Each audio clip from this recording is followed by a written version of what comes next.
à tous, c'est Louisa et vous regardez Unlocked, l'émission qui décrypte les entreprises. Aujourd'hui, je reçois Expléo. Alors, comme d'habitude, ils vont tout vous dire de ce qui s'y passe, mais surtout, ils sont venus vous proposer leur offre d'emploi. Alors aujourd'hui, je reçois Philippe, directeur système software engineering. Bonjour Philippe. Bonjour. Comment vas-tu? Très bien. Tout se passe bien pour l'instant? À l'aise. Tu es venu pas tout seul, puisque tu es venu accompagné de Natacha, qui est responsable du recrutement. Bonjour Natacha. Bonjour. Ça va aussi? Impeccable. Bon, alors on va parler de vos opportunités de carrière, mais des différents métiers qui concernent l'intelligence artificielle, la data, les systèmes software ou encore hardware. Mais d'abord Philippe, tu sais que tu vas devoir nous pitcher ce qu'est Expléo en 1 minute 30. Alors on passe tout de suite au Pitch Me That.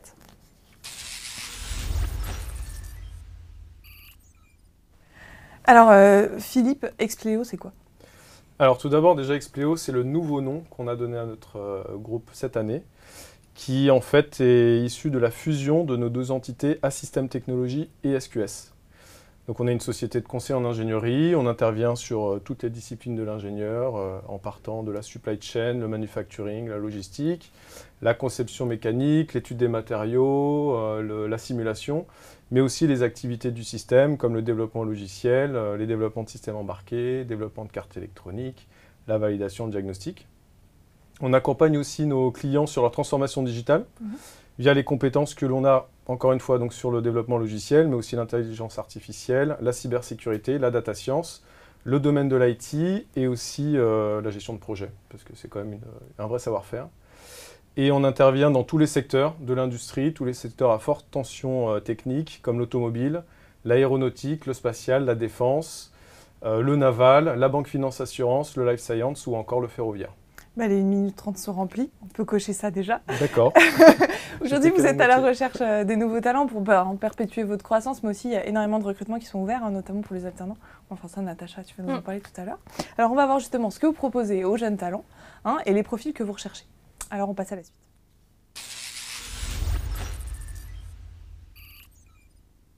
Est-ce que pour intégrer Expléo, tu recherches des profils ou des diplômes en particulier? Alors aujourd'hui, on reste relativement ouvert puisqu'on recherche tout type de candidats qui vont être formés dans des écoles d'ingénieurs dans le domaine de la mécanique, système, software, la data science, le manufacturing, customer support. On est relativement ouvert en termes de diplômes pour travailler dans tous les secteurs d'activité aujourd'hui, comme a pu en parler Philippe tout à l'heure. Et tu recrutes en école mais aussi en université? Oui, tout à fait. On a aujourd'hui des opportunités à la fois pour nos écoles d'ingénieurs, mais également pour des masters universitaires. Et à partir de quel niveau? Bac plus 5 ou avant?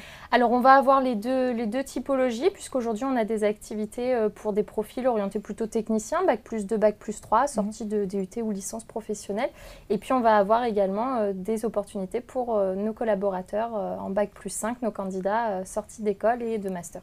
Et alors, quels sont les postes que vous proposez aujourd'hui? Alors les postes sont assez variés, comme je l'expliquais tout à l'heure, il y a pas mal de disciplines de l'ingénieur sur lesquelles on intervient sur tous les périmètres de l'industrie.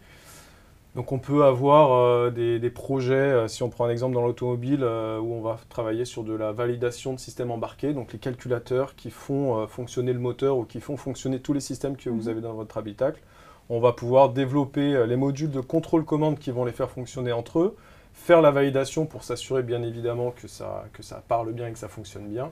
Et puis faire ce que l'on appelle l'intégration système, c'est les intégrer dans le véhicule pour que ce soit harmonieux et bien sûr que ça marche. Ou dans le système ferroviaire, on peut travailler sur de la signalisation ferroviaire pour s'assurer qu'on sait bien où sont les trains à chaque moment, s'ils sont à l'heure, surtout qu'on soit bien sûr du passage qu'ils vont pouvoir prendre. Ou encore dans l'aéronautique spatiale défense, on va travailler sur les systèmes de contrôle ou l'électronique qui va permettre d'envoyer des satellites dans l'espace par exemple. Donc ça, c'est varié. Tu m'as dit tout à l'heure que tu avais des stagiaires ou des alternants qui travaillaient avec toi. Tu peux me donner 2-3 exemples de missions que tu leur confies? Tout à fait. Alors aujourd'hui, on a une activité qui est aux 2/3 au forfait, ce qui veut dire qu'on a la responsabilité de développer l'intégralité de l'activité chez nous. Et donc, à ce titre-là, on peut à la fois, bien évidemment, faire travailler nos collaborateurs sur les projets, mais aussi y intégrer des stagiaires ou des apprentis qui vont être mis en situation sur des projets réels de l'industrie qui sont très formateurs pour eux, très intéressants. Et bien évidemment, dans la plupart des cas, nous pouvons les recruter et qu'ils puissent continuer à intervenir sur le projet. Ou alors, on intervient aussi, on fait du développement R&D chez nous en interne, on fait nos propres projets, nos propres développements sur lesquels nos stagiaires et nos apprentis peuvent aussi travailler, comme actuellement, on travaille sur des projets qui s'appellent le co-drone, où on développe des systèmes qui permettent aux drones de voler en flotte entre eux ou l'AVP qui nous permettent de mettre en place un système qui permet à n'importe quel véhicule de se garer tout seul dans un parking. Ok. Et alors, le recrutement, il se passe comment ? Alors, le recrutement, il est relativement simple. On va faire une première prise de contact avec nos candidats par téléphone pour pouvoir échanger un petit peu sur ce qu'ils ont envie de faire. Et puis derrière, on les rencontre de manière assez simple, systématiquement avec un opérationnel. Parce que ce qui nous importe, c'est qu'ils puissent parler effectivement technique avec nos managers techniques, nos responsables d'activité, ce type de personnes-là. Et puis, à la suite de quoi, on va pouvoir leur présenter nos projets, nos bureaux d'études, les missions sur lesquelles ils vont pouvoir intervenir. Et puis derrière, ça découle assez simplement. Donc pas d'études de cas ou de tests de personnalité ? Pas chez Expleo. Non, effectivement, on se fait relativement confiance là-dessus. On est plusieurs à rencontrer nos candidats, donc aujourd'hui, on va avancer plutôt de cette manière-là. Alors, on peut avoir recours à quelques tests techniques dans le cas de projets qui ont besoin d'une compétence à forte valeur ajoutée, puisque nos clients, des fois, nous demandent d'être opérationnels tout de suite. Pour certains postes, on peut être amené à faire quelques tests. Sur certains logiciels. C'est ça, c'est des tests logiciels, j'avais demandé. Oui, majoritairement, sur PC, dans nos bureaux d'études. Okay. Tout à fait. Et le nombre de recrutements, le nombre de postes qui sont à pourvoir en cette année 2019 ? Alors, cette année, c'est 2000 recrutements qui sont prévus sur le périmètre France entière. Et sur le périmètre Île-de-France, on attend 650 recrutements. On a déjà près de 400 personnes qui nous rejoignent cette année. Donc, un beau challenge et pour le moment, ça fonctionne plutôt bien. Et l'embauche est possible après l'alternance ? Oui. Oui, tout à fait, comme je l'expliquais tout à l'heure. D'ailleurs, souvent, quand on intègre un alternant, c'est dans le but de le recruter à la fin. Donc, on les met sur des projets sur lesquels on a des postes ouverts. Et après l'alternance, mais c'est aussi vrai du coup après le stage. Le stage aussi. Puisqu'aujourd'hui, on recrute majoritairement au terme des stages, effectivement, en CDI. On est dans la période aujourd'hui où on est en train, effectivement, de proposer à l'intégralité de nos stagiaires de pouvoir nous rejoindre en CDI au sein de notre structure. C'est pour vous rejoindre en septembre 2019, c'est ça. Vous leur proposez des formations à ces alternants, ces stagiaires qui vous rejoignent ? Oui, alors on a deux types de formations, deux types d'accompagnement. Il va y avoir le type, on va dire, l'accompagnement sur le terrain, donc ça va être du compagnonnage, de la formation d'adaptation au poste. On a des modules sur certains postes spécifiques, on a des coachs et des experts qui vont former les jeunes ingénieurs ou les stagiaires ou les apprentis pour démarrer sur ces postes-là. Et ensuite, on a tout un accompagnement pendant la carrière du collaborateur en fonction de ses appétences et de ce qu'il lui faut pour aller accéder à certains types d'interventions.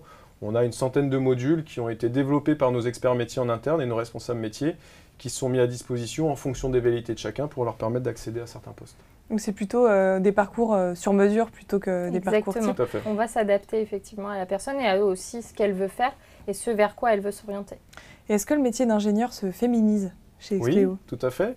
Tout à fait. D'ailleurs, il y a un indicateur assez remarquable chez nous, c'est qu'aujourd'hui, pour nos recrutements en France cette année, on est à 25% de recrutement de femmes et c'est un indicateur d'autant plus remarquable quand on sait qu'aujourd'hui, dans les écoles françaises, le pourcentage de féminité est de l'ordre de 17%. Donc, on est assez dynamique sur cette tranche. On réalise régulièrement des événements orientés sur cette population-là. Typiquement, en octobre prochain, on organise une soirée recrutement au féminin au sein de notre structure pour pouvoir effectivement échanger avec cette population et pouvoir prendre le temps de leur proposer des opportunités qui correspondent à ce qu'elles ont envie de faire. Et quelles sont les actions qui sont mises en place pour participer justement au bien-être en entreprise, à cet équilibre pro-perso ? Alors, aujourd'hui, on a effectivement une charte au sein d'Expleo, une charte qui a été signée sur l'égalité vie pro, vie perso, avec la mise en place notamment du télétravail au sein de notre structure, avec des jours pour enfants malades, des horaires adaptés notamment pour les heures de réunion, ce genre de choses, l'interdiction d'envoyer des mails selon une certaine période, ce type de mesures effectivement pour prémunir nos collaborateurs de ces risques-là.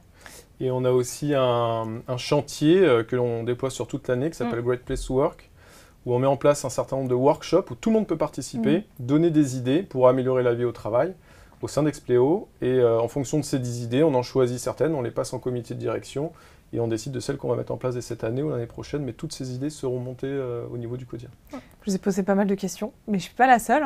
Les étudiants nous en ont envoyé pas mal, ils ont des questions à vous poser. Alors on va passer tout de suite au micro-baladeur. Allez.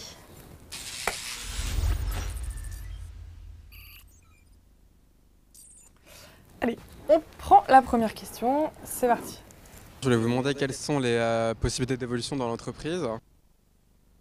Alors, sur les possibilités d'évolution en entreprise, elles sont variées. On a ce que l'on appelle chez nous des filières. Et les filières sont en fait des disciplines dans lesquelles les consultants peuvent évoluer. Ces disciplines sont des disciplines techniques ou managériales ou commerciales. Donc dans les filières, on a la gestion de projet, l'expertise métier ou les responsables métiers, les opérations qui s'occupent du management des ressources, le commerce qui s'occupe du développement commercial. Et en fonction du souhait, justement des appétences du consultant, on va le faire évoluer ou la voie normale, c'est d'évoluer vers le management d'équipe, de coacher une équipe, ou d'évoluer vers de l'expertise technique s'ils sont plus sur de l'expertise. Mais s'ils le souhaitent, ils peuvent aussi partir sur de la gestion de projet ou du développement commercial. Donc c'est possible au cours de leur carrière de passer d'une filière à une autre? Bien sûr, on favorise justement les passerelles, que ce soit les passerelles d'évolution, les passerelles sectorielles, les passerelles géographiques. C'est des choses qu'on tend énormément à développer au sein d'Expléo. Oui.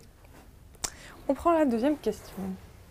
Alors, qu'en est-il de la mobilité dans votre entreprise? Est-ce qu'il y a des postes proposés dans d'autres régions de France? Est-ce que vous avez d'autres filiales de la société un peu partout, que ce soit à l'étranger également? Alors, effectivement, on a un certain nombre d'agences aujourd'hui en France. Notamment parmi les grandes agences, on va retrouver une agence Toulouse, Bordeaux, Lyon, Cannes, Vitrolles, Nantes, Valenciennes. Voilà, on peut aller un petit peu partout selon ses souhaits. Mais on va retrouver également de nombreuses agences qui vont être à l'international, puisqu'on est présent dans à peu près 25 pays aujourd'hui. Donc on va offrir cette opportunité de mobilité effectivement à nos collaborateurs s'ils le souhaitent, par le biais de mobilité, par le biais de VIE également au terme à la suite des stages ou des alternances. C'est des choses qui se développent de plus en plus. Ok. On continue. À quoi ressemblent les locaux? C'est une très très bonne question. Pourquoi? Parce que d'ici maintenant 2 mois à peu près, on déménage. On déménage dans de nouveaux locaux effectivement tout neufs, avec une nouvelle manière de fonctionner, des espaces dédiés à chacune des activités, la possibilité de pouvoir s'isoler dans des espaces bibliothèques si on veut être plus au calme, des espaces de coworking, de brainstorming, d'idéation également, un showroom, un labo. Des espaces effectivement pour pouvoir proposer, pour pouvoir innover. Une ville quoi. Donc un petit peu. Il est vraiment pensé dans le sens flex office, c'est-à-dire que il n'y a pas forcément de bureau attitré par personne. Si vous voulez passer votre journée dans la bibliothèque ou au dernier étage proche de la terrasse, ou vous avez des idées que vous voulez partager avec vos collègues, allez dans le Digital Lab où il y a des écrans digitaux où vous pouvez partager vos idées en temps réel. C'est complètement le choix du collaborateur. Et où est-ce qu'ils se trouvent ces bureaux-là? À 50 ans en Yvelines, juste à côté de la gare. Okay. Voilà, très accessible. Au cas où vous vous demandiez. Voilà. On continue. Quelles sont les valeurs de l'entreprise? Alors, les valeurs de l'entreprise. Les valeurs de l'entreprise, il y en a 5. Donc ces valeurs sont en plus très importantes pour nous parce qu'elles corroborent un peu tout ce qu'on vous dit depuis tout à l'heure, parce qu'on est très orienté à la fois sur le bien-être du collaborateur, mais aussi le respect de nos engagements face à nos clients. Et donc nos valeurs sont la collaboration, le respect, le courage, l'excellence et la responsabilité. Ok. Sans faute. Okay. Bon. C'est bon, j'ai bon. C'est bon, 5 sur 5. On continue. Avec combien de personnes je serai amené à travailler, que ce soit au sein de l'équipe ou au sein des collaborateurs de l'entreprise? Alors, pour répondre à il y a 2 manières de répondre à cette question. Comme je vous l'ai dit tout à l'heure, il y a différentes filières, mais il y a aussi différents modes d'intervention. Les modes d'intervention au forfait, aux offres globalisées, sont souvent dans nos locaux. Okay. Donc là, on a plus de 1200 personnes dans nos locaux. Donc évidemment, un collaborateur va côtoyer ces 1200 personnes et peut être amené à travailler sur un projet pouvant englober plus de 60 collaborateurs. Donc de très gros projets. Et on a aussi un autre mode d'intervention qui est ce que l'on appelle de l'assistance technique. Donc là, c'est un consultant qui va intervenir chez un client sur une activité dédiée. Et donc là, ses collègues vont être ou nos autres collaborateurs qui sont sur site ou les effectifs du client. Donc c'est très variable. Ouais, c'est variable en fonction Ce qui est important, c'est que même sous ce mode de fonctionnement-là, on va chercher systématiquement à garder ce lien avec notre collaborateur, à le faire venir en agence pour différents événements, à le convier à d'autres activités, des after-work, des sorties avec les personnes avec qui il travaille. Donc voilà, on va travailler de cette manière-là. C'est important de garder le lien même quand il est chez le client. Ok. On prend une dernière question. Est-ce que vous pratiquez le télétravail? Est-ce qu'il y a des collaborateurs chez vous qui le pratiquent déjà? Oui, bon, on en a parlé tout à l'heure, hein, effectivement, ça fait partie de notre charte égalité vie pro, vie perso. Effectivement, le télétravail a été mis en place au sein d'Expléo depuis maintenant quelques temps et ça fonctionne plutôt bien, effectivement. Et ça s'adresse aussi aux alternants et aux stagiaires, le télétravail? Non, aujourd'hui, ça s'adresse aux collaborateurs en CDI au sein de notre structure qui bénéficient d'1 an d'ancienneté. Bon, on va en savoir plus sur Expléo. Donc là, je vais vous poser 2 petites questions. Ça va être d'où ou dont. On va voir les règles de l'entreprise, on va voir ce qui se passe. Alors, on passe à la suite.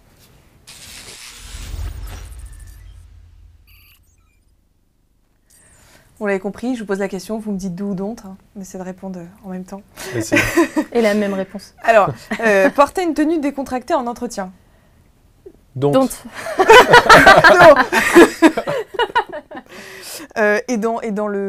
Au quotidien, chez Expléo, c'est quoi la tenue? Do. Alors, tenue soignée, effectivement. Après, on n'est pas du tout dans le costard-cravate, comme on peut le voir ailleurs. Ok. Je lui ai fait enlever sa cravate avant. Là, vous venez du travail? Oui. Ok, donc ça permet d'illustrer un petit peu. Oui. Tutoyer le premier jour? D'où? En entretien ou le au travail? Premier jour. Alors, Et lors de l'entretien, justement? Don't. J'adore. Venir avec son CV imprimé lors de l'entretien? D'où? Est-ce que tu lis les lettres de motivation? D'où? Toi, tu lis pas et toi, tu les lis? Ouais. Ok. Ouais. Donc, il faut l'envoyer quoi qu'il arrive. Ouais, c'est très important. Ok. Ça montre aussi la motivation du collaborateur au-delà de ce qui est écrit dedans. Ok. Moi, je la lis pas, mais ce que j'aime bien faire, c'est recevoir un petit retour des candidats après l'entretien. Ok, donc un petit mail. Ouais. Okay. C'est vrai. Faisons un petit brief de ce qui s'est passé. Ouais. Demander à faire un entretien vidéo à distance. D'où? Est-ce que c'est... Ça nous arrive. Quand Oui, on a des consultants qui sont loin géographiquement et qui viennent que en cas de déménagement, si la mission leur convient, on peut faire des Skype. Tout à fait. Ok, ça joue pas en leur défaveur. Bon, cependant, quand ils sont sur Paris ou à Saint-Quentin, c'est ouais, on aime bien les voir. Il faut venir voir, ne serait-ce que pour venir dans nos locaux, en fait. Voir ce qui est vraiment l'expérience collaborateur chez Expléo. Évoquer ses ambitions lors du premier entretien. D'où? Tout connaître d'Expléo pour l'entretien. D'où? C'est mieux. Vous leur posez quoi comme question? Vous avez appris, vous aviez mes questions en avance ou pas? Quel type de questions vous leur posez? Des questions peut-être que vous aimez bien poser, un petit peu peut-être insolites, ou pas d'ailleurs? Sur Expléo? Oui, ou sur le candidat face à toi, qu'est-ce que tu poses comme question généralement? Il n'y a pas de question piège, hein. On fait en sorte d'être dans un échange convivial, effectivement, il va se sentir à l'aise. Donc, Et vous leur demandez factuellement, est-ce que tu peux nous raconter ce qu'est Expléo? Oui, à la fin, on leur demande, on ça aime peut bien arriver. ça. Ouais. Moi, j'aime bien demander ce qu'ils ont préféré dans leurs expériences précédentes et ce qui s'est mal passé dans leurs expériences précédentes, parce que souvent, ils n'osent pas le dire. Et alors que ça peut être tout à fait sain de dire ce qui n'a pas bien marché, ça nous permet de mieux l'orienter sur les opportunités, donc il ne faut pas hésiter. Ok. Dire qu'on ne sait pas durant l'entretien. D'où? Prendre des notes durant l'entretien. D'où? S'il ne le fait pas, qu'est-ce qui se passe? C'est pas grave, mais c'est vrai que ça, pareil, on est toujours dans la démonstration de l'intérêt et de la motivation. Moi, personnellement, à chaque fois que je vois quelqu'un et qu'il m'explique ce qu'il fait, je prends des notes, ne serait-ce que pour respecter ce qu'il est en train de me dire. Ok. Dire que l'on n'a pas apprécié sa dernière expérience professionnelle. D'où? Est-ce que vous appelez les anciens Oui. Ouais. Il faut demander au candidat s'il est d'accord ou vous les appelez? Oui, on demande systématiquement. Après, c'est pas ce qui va nous faire arrêter le processus, même si on reçoit effectivement un avis négatif de la part d'un ancien employeur. Mais c'est important de pouvoir échanger effectivement sur ces expériences-là et ce que ça a pu lui apprendre effectivement. Parce qu'on en ressort toujours avec quelque chose de positif, même quand ça se passe mal. Et comment il peut l'amener justement, si cette expérience a été très mauvaise pour lui? Comment il peut l'amener pour le tourner de façon positive? En toute sincérité. Oui. Parce qu'en fait, une expérience négative, c'est pas forcément un manque de qualité d'intervention du collaborateur ou du candidat. C'est simplement qu'il était peut-être dans le mauvais environnement avec la mauvaise personne. Donc, faut l'assumer, il n'y a pas de souci. On a tous fait des erreurs de parcours, ça arrive.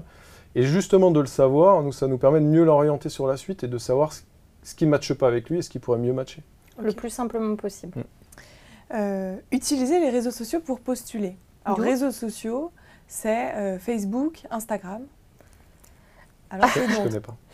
Instagram c'est sur LinkedIn aujourd'hui? Oui, nous, on est davantage sur le site. on est très présent dessus. Exprimer son avis quand on est alternant. D'où? Exprimer un désaccord à son manager. D'où Comment on fait quand ça se passe pas bien? On peut demander à le rencontrer, lui expliquer respectueusement et factuellement ce qui se passe. Aucun collaborateur n'est parfait, que ce soit l'ingénieur ou que ce soit le manager. Il peut y avoir des situations qui nécessitent une discussion et on le fait formellement. Le tout, c'est de se respecter l'un et l'autre et tout se passe très bien. Travailler son body language. D'où Vous êtes attentif à ça?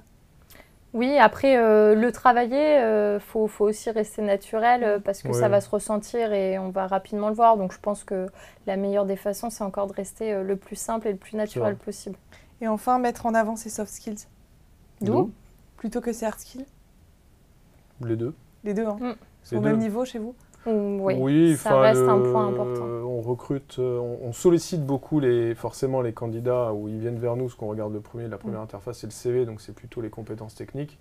Après, on voit très vite en entretien où justement, lors des prises de référence, on se renseigne sur les soft skills qui généralement donnent un positionnement différent aux collaborateurs et je pense que c'est très très bien de les mettre en avant.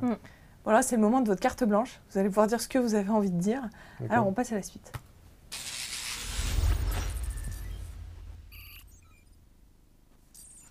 Alors, vous êtes venu avec une petite vidéo. Je vous propose qu'on la regarde et on la commente juste après. Okay.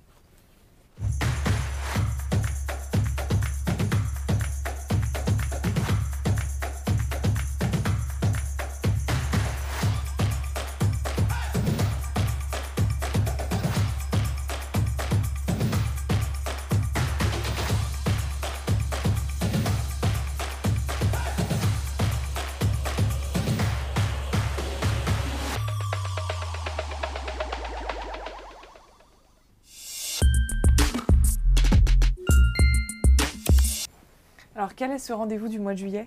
Alors, le rendez-vous du mois de juillet, c'est le 9 juillet prochain, la finale des Léo au sein d'Expléo. Léo, pourquoi? En référence à Léonard de Vinci, qu'on considérait être un artiste des plus innovants de sa génération. C'est un projet aujourd'hui qui est porté depuis maintenant un certain nombre d'années au sein de la société Expléo. Le but, c'est effectivement de faire travailler nos stagiaires et alternants sur des projets d'innovation, on l'a vu dans la vidéo sur les différentes thématiques. C'est de mêler leurs compétences puisqu'on fait travailler effectivement nos ingénieurs mécaniques avec nos ingénieurs système, avec nos ingénieurs software.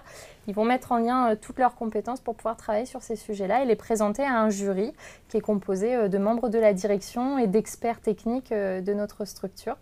Donc le 9 juillet, la finale aura lieu à Toulouse cette année, dans notre agence de Toulouse. Et s'il gagne, qu'est-ce qui se passe? Qu'est-ce qu'il gagne? Alors, il gagne notamment le fait qu'on puisse travailler derrière, qu'on déploie des moyens pour travailler sur leurs projets d'innovation. Et tous les ans, il y a un petit lot un petit peu sympa, mais qui est gardé secret. Donc, je ne peux pas vous en dire plus. Philippe, qu'est-ce que tu peux nous dire pour finir? Eh bien, j'espère en tout cas que vous avez vu à travers les différentes réponses à nos questions que Expléo est une société dynamique. Et ce changement de nom a impulsé en plus cette dynamique vers l'avant sur la nouveauté et les nouvelles technologies. Ce nouveau bâtiment aussi renforce cette nouvelle dynamique et c'est le moment ou jamais de monter dans le train et de venir participer à cette aventure avec nous. Et de vous rejoindre. Et vous serez aussi présent au Salon du Bourget. Oui, absolument. Tout à fait. On vous attend les 21, 22 et 23 juin, du coup, vendredi, samedi, dimanche, puisqu'on est présent à l'Avion des Métiers et que nos équipes recrutement seront présentes pour pouvoir vous rencontrer. Et les opérationnels seront là aussi avec des collaborateurs pour répondre à toutes les questions ou exemples projets pour tous ceux qui voudront en savoir plus. Tout à fait. Donc c'est vendredi, samedi, dimanche. 21, 22, 23 juin, Salon du Bourget. Vous serez présents?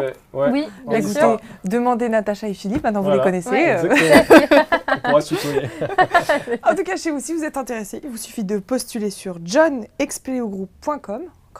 Merci à tous les deux d'avoir donné tous ces tips. Chez vous, j'espère que vous les avez bien notés. Donc rendez-vous au Salon du Bourget. C'est ça. Et chez vous, comme d'habitude, je vous donne rendez-vous très vite pour un prochain live.